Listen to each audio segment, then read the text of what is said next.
الحمد للہ رب العالمین والصلاة والسلام علی سید المرسلین اما بعد۔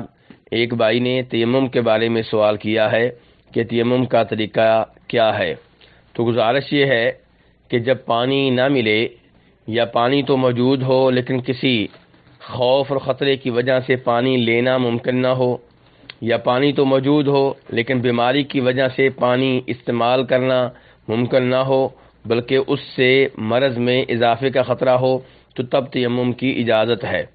اللہ تعالیٰ فرماتے ہیں وَإِن كُنتُم مَّرْضَىٰ أَوْ عَلَىٰ سَفَرٍ أَوْ جَاءَ أَحَدٌ مِّنكُم مِّنَ الْغَائِطِ أَوْ لَامَسْتُمُ النِّسَاءَ فَلَمْ تَجِدُوا مَاءً فَتَيَمَّمُوا صَعِيدًا طَيِّبًا فَامْسَحُوا بِوُجُوهِكُمْ وَأَيْدِيكُمْ مِنْهُ۔ اس آیت سے پتہ چلا کہ ان حالات میں جس کا میں تذکرہ کر چکا ہوں مسح کرنے کی اجازت ہے، اور مسح کا طریقہ وہ ہے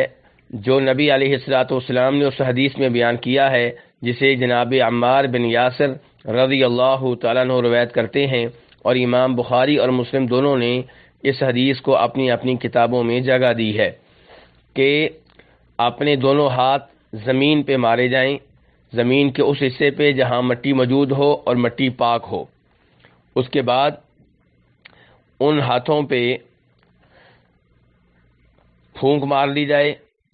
تاکہ جو مٹی اڑنی ہو وہ اڑ جائے، اور اس کے بعد چہرے پہ مسح کیا جائے،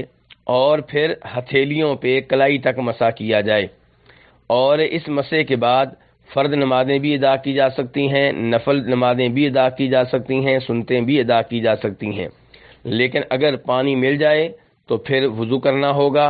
اگر بیماری ختم ہو جائے تو پھر وضو کرنا ہوگا، اگر پانی لینے میں جو خوف و خطرہ تھا وہ زائل ہو جائے تو پھر وضو کرنا واجب ہوگا۔ واللہ تعالی اعلم۔